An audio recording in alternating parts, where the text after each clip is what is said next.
Your next 1 million in sales is sitting inside of your DMs. That's a bold thing to say, but Brooke Sellas can back it up.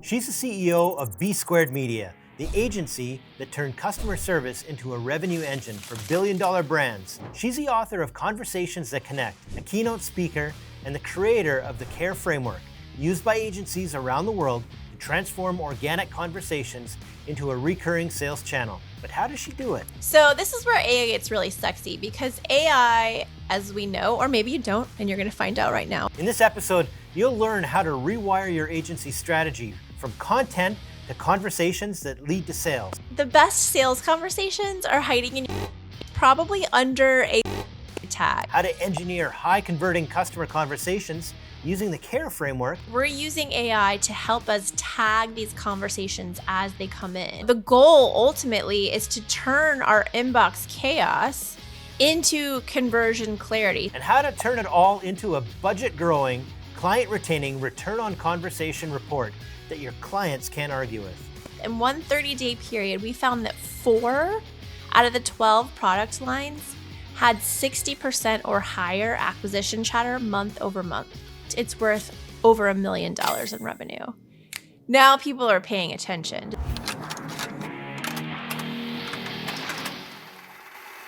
You've got a great framework that I want you to talk about a little bit, and tell us how your framework helps take things like DMs and turn them into conversations that turn into conversions. Yes, so it's called the CARE framework. Really easy to remember. It's CARE, and that stands for conversation, acquisition, retention, so that gain and retain that we talked about, and engagement. And essentially, we use this framework plus AI, because we are only humans, to do what we call voice of customer tagging. So when we're using AI and our human reviews, we're analyzing thousands every day between our brands and our customer brands, DMs, comments, etc. And we're sorting them by intent. We're tagging them and labeling them and categorizing them. So is it a sales combo? Acquisition? Is it support or loyalty driven? Retention? Is it just chatter? Is it community building? Is it brand love? Is it UGC, user generated content? So the goal ultimately is to turn our inbox chaos into conversion clarity. So once we know, and I'll give you an example here, we started working with a large printer brand. So they do printers, sewing machines, label makers several years ago. And at the time, and this is what happens typically, right? So this is probably going to sound just like you if you're listening. But at the time, only their customer support department handled customer support. So that included the telephone, email, and social media. Well, that's a big job to do all of those channels. So on social, all they were able to do is try to get through the negative comments that they got every single day. And that's great. I mean, when you're strapped for time, that's absolutely where you should start. But guess what happens when you're only dealing with the negative comments? You're missing all of the buying signals.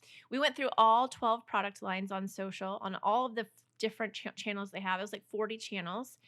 And I'll ask you the same question. Like, how much of the conversation on these channels do you think was acquisition versus retention? Just throw out a number. No right or wrong answer. Oh, you're talking about the content that they're posting? Just say, like, in general, how much of the conversation on social do you think is acquisition versus retention? Yeah, mostly acquisition. Yeah. Okay, you'd be right. But most brands say that to 5% of the acquisition will be of the chatter will be acquisition. So we went out, we literally labeled all of the conversations happening on 12 product lines. And in 1 month, in one 30-day period, we found that 4 out of the 12 product lines had 60% or higher acquisition chatter month over month. So then what we did is we went through and we put an MSRP to those conversations, right? Because if we're talking about a specific product, we know how much that product costs. Now we can say those conversations on those 4 product lines within that 30-day period, if all of them closed and bought the product, it's worth over $1 million in revenue.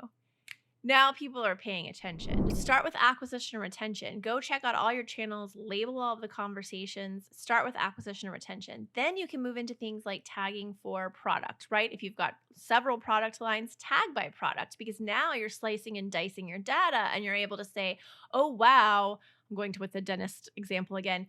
Our electric toothbrushes content is killing it. Well, now we know we need to create more of that. That's top of mind, right? We can also see, um, besides product lines, we can dig into complaints. So when someone is complaining in one of those retention conversations, obviously we were tag it as retention, but we also might want to say what it is, because now we get to tell product like, hey, the packaging on such and such sucks. And by the way, that's a true story. I can't mention the brand. I can't mention some of the brands, but we found out through social chatter that people hated the packaging. Guess what? We changed the packaging and people were so happy, and those negative conversations go away. Those friction moments go away over packaging. You've put on some really big events, and live event. You're getting hundreds to thousands of comments in there. Are you using AI to help with the tagging process? Yes. So this is where AI gets really sexy, because AI, as we know, or maybe you don't, and you're going to find out right now, which is amazing. AI is really good at trend and pattern detection. It's also really good at taking a lot of information at one time and parsing it out, or categorizing it. As humans, when we have to take a hold of that much data and that much information. I'll give you an example. That printer brand with their sewing lines, they do Facebook Lives where they have like an expert sewing person come on and create like a costume or whatever, or back to school outfit. Um, they get thousands of comments within the space of an hour on these lives. And so we're using AI to help us tag these conversations as they come in. So now the AI knows through our rules to look for conversations that are acquisition conversations. Like, where can I buy this? Which machine is this? How much is this machine? Which yarn or thread are you using? Right? Those are acquisition type conversations. We can also see support conversations. I have this machine and I can never get it to do this thing, right? Well, we want to make sure we reach out to that person and be like, hey, we're going to help you get this thing done, right? So again, you're using AI to help you parse the data out, label it out quickly, and then we always, of course, what we do it what we call a discount double check. We make sure that the AI tagged things appropriately because there's nuance and things like that. But this is where we can literally quantify for our clients or the stakeholders that complaints that were tagged as complaints got turned into something else. And you know what happens with curiosity and these conversations on social? A lot of times people are what we call frustrated and curious. They're frustrated, like that example I just gave. I have this machine and I've never been able to get it to do that. Those type of conversations outperform cold leads 3 to 1 because they're already emotionally invested. So if we just take them the second to win them over and teach them how to do the thing, right? They become a stark raving loyal fan. All of these conversations have gold. And if you're sitting here saying, well, like, Brooke, my brand doesn't have all of these conversations, well, then that's the first problem to tackle.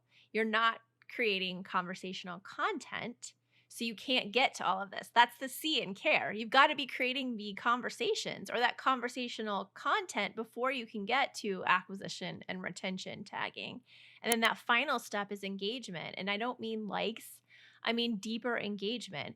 This is where you go through and you see that frustrated but curious, and you're like, hey, let's chat through this. I want to help you get that thing made. That kind of deeper and engagement and care and support on social is how you win customers over who are new to your brand, but also keep customers loyal who have been with your brand. I want to ask you what certain ways that you're using AI or particular tools, whatever, how to augment the human marketer behind what the work.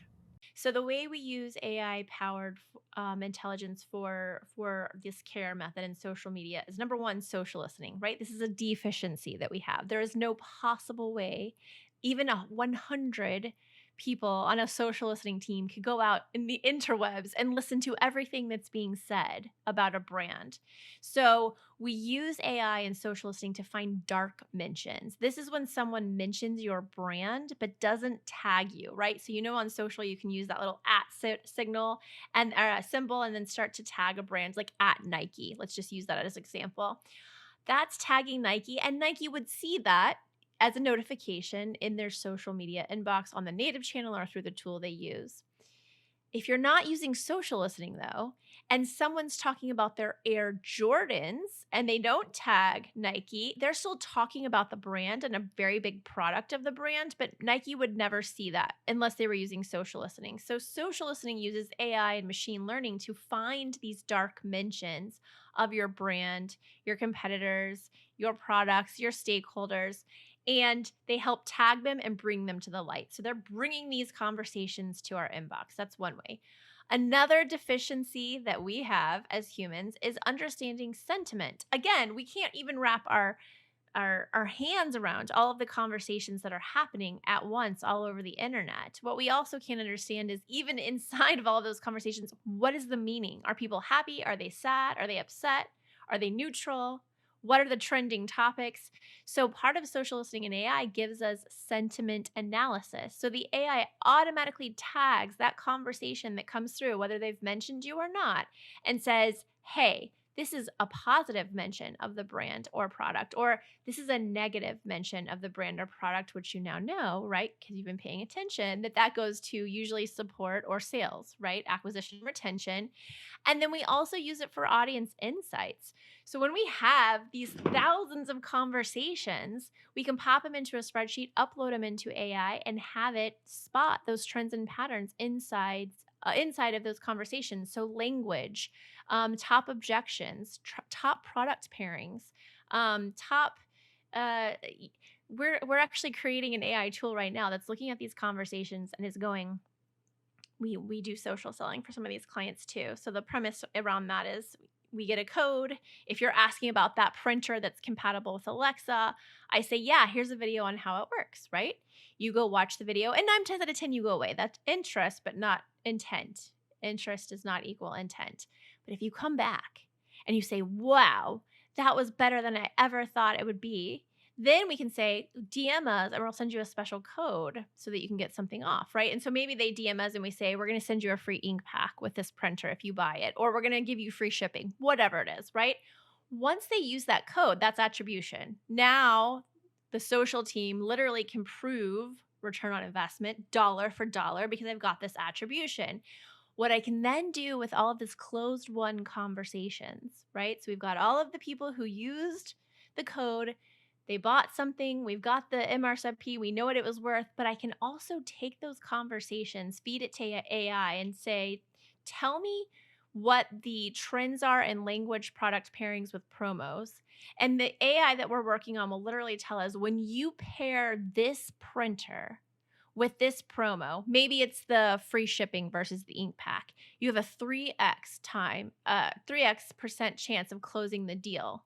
Well, why am I going to keep offering the ink pack if I know shipping is going to help me close more deals, right? So this is how we're using AI, because AI is meant to be something natural language processing, right? NLP.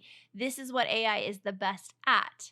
So if you're having all of these conversations and you have this conversation gold, you can literally use AI to help you find ways to sell more because of the way you're having these conversations. Does that all connect? So one of our clients is a global luxury appliance brand. And normally when they release a new product, they see a ton of positive conversation, right? That whole sentiment that I was talking about.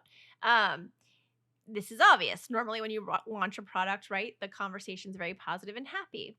Well, they released this coffee machine and everybody loves coffee. So you're like, oh, this is going to go off the rails, right? This is going to be so good. And it had great awareness, but we noticed that the sentiment wasn't as high as we expected it to be. No big deal. We have the AI set up for what we call trend and spike alerts. It alerts us if the sentiment shifts beyond a certain percentage, right? So if it's dips too low on positive or gets too high on negative, it's going to alert us, right? Again, this is something AI can sit there and do 24/7 and you don't have to touch anything. So, when it alerted us that the negative sentiment was happening, we were like, "Oh no, what's going on?" So we dug in, and it turns out this was very simple. A lot of the buyers couldn't figure out how to change the coffee filter in this very expensive luxury coffee machine. And so we went back to the client. We were like, "Hey, we're getting a lot of negative chatter about changing the coffee filter." And they're like, "Oh, well, it's on page 476 of the service manual." And we were like, dumbfounded. We're like, "You cannot, in this day and age, for a affluent luxury product, just tell people, 'Oh, go read the service manual.'" Like, absolutely not. So we Oh, convinced them I wanted to to. make I want to think about coffee and have it make it for me. yeah, right?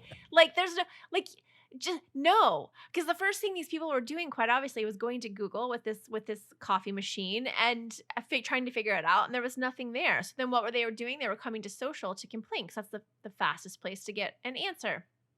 We had the client make a piece of video content on how to change the coffee filter and put it on the product page. Nothing crazy. And I want to point out the AI alerted us to what was happening, but humans still came up with a creative solution. And so what happened once we put that video on the product page, people would search Google and find it and nothing would happen on the complaint side. But also we saw the shift in positive to negative sentiment. And what happens when positive sentiment raises, which we got up over 90% with this product, is word of mouth marketing. So now the people who are raving about this new coffee machine on social are getting other people to become interested. And then we can start to look at those conversations and tag them as potential acquisition. So that's my story. You have a concept in your book that you call a return on conversation report. So, tell me a little bit about how you use your tagging to create such a beast. You literally could use a spreadsheet for this. We use our social dashboards and our social listening tools. So we're looking at these conversations, we're looking at the acquisition, the retention, the deeper engagement, all of that voice of customer data. And now we're trying to understand what the return on conversation is. So, how are we turning this conversations into cash, right? What are we tagging? Are we looking for mentions of products? Are we looking for those sales conversations that are hiding in plain sight? Yes, I hope so. Um, think when you're thinking about those acquisition conversations hiding in plain sight too. Think of like people saying like, "Is this in stock?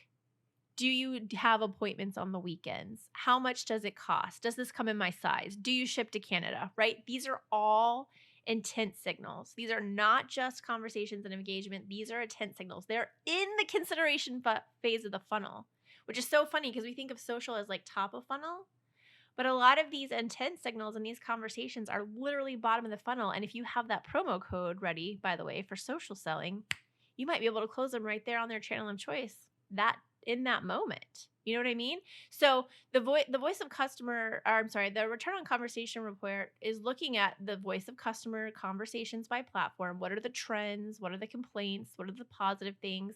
We're doing that care breakdown of acquisition, retention, right? Gain and retain. The gain tags are our hot leads. We work with sales to figure out how to get people to strike while the iron's hot. If it's something we can't close on the front line, like the social team can't close. And then we're looking at things like response time metrics, right? How long did it take us to respond to the first inquiry? How long did it take us to close the loop if it was an issue? We're talking about estimated product interest, like how much volume of conversation is happening between products, right? And then we're talking about conversion actions. Did people click? Did they DM us? Did they use that promo code? Did they book a consult? Did they, take any sort of action that we're asking for within that program? Or social selling is some of it, but also a lot of it's just having that conversation. And then when you can say things like, "We found $200,000 in pipeline hiding in your Instagram comments," suddenly, again, like I mentioned earlier, you're not asking for a budget anymore. You're reallocating. They're going to take that from somewhere else and hand it to you because we can now assign value to these conversations, which gives social media value, which, by the way, people still today will say social media doesn't have value. Well, that's because you're focused on content and not conversations. If the conversation is the engine, how do you take someone, especially take an example like an agency that's working with 10 different clients and they're posting content on their behalf. How do you get them to do make this shift from going from posting to conversations? We're all focused on content when it comes to social media. We're feeding the content beast. And I think that we've forgotten as marketers that content is the vehicle, but the destination is emotion. And if we want people to feel something and to take action, then we need to make people feel something with our content. And the easiest way to do that through social media is through conversational content. So when I'm asking for your opinions or your feelings, or I'm sharing my own, people always love to weigh in, especially when you share spicy opinions. um, but that's how you get that conversation going. But when you look at most branded content, it's not looking at creating a conversation. It's looking at pushing out that shiny thing that they have to do and check the box or sell that thing or mention that event that's running this month. It's very sales based and not very consumer behavior, psychology, sociology based. But instead of doing that, we should ask what question or questions could generate 10 replies, just 10 replies from our ideal customers. Right. So let's use it a dentist office as an example. Let's say you're a dentist office and your normal post, be honest, because we've all seen it, are like, here's another hygiene tip for you, right? Here's how you clean your teeth the right way. And you've said it 1,600 different ways on your social media channels for years. Instead of doing that, what about just asking a question like, what's one dental question you've always been too embarrassed to ask? Or what's one question you have that you've always wanted to know about, the orthodontists? Maybe it's about laughing gas. Again, like it's not a post, right? Per se. I mean, it is. It's a post, it's content, but it's a conversation starter. We're priming our audience to join us on these conversations. And then every reply you get is an insight or a lead. LinkedIn marketing does this really well. So if you're on LinkedIn, go follow LinkedIn marketing. It's their literal marketing page on LinkedIn. And they ask a lot of questions like, we've reduced the budget. Name another 4 or 5 word marketing horror story. And then people come in and they do these fun little, it has to be in 5 words. Hear this horror story. Guess what they're getting out of that though? When they see a theme over and over and over again, like reducing budget or GA4 changes or AI is coming from my job, they now have ideas about what kind of content to actually produce. It's not conversational content, right? Just a piece of content that they know is going to do well because it's at everybody's top of mind through that conversation. So it's getting curious. It's getting your audience to be curious about your content so that you can then decide, where do they sit in my funnel? When you switch to a conversation first strategy on social media, you're not defending the value of your post anymore. You're literally reporting on, well, this is how many acquisition conversations are happening on social. This is how many reactivations are happening on social. Here's how many customers were upset and we turned into loyal raving fans. In fact, we even got them to leave a positive review, right? So getting reviews and things like that. So you're going from content to an actual pipeline based on social comments. This is how you earn the budget from stakeholders for social media, is by going from a content first strategy to a conversation first strategy. It works because I've done it for years and we do it for large enterprise size brands.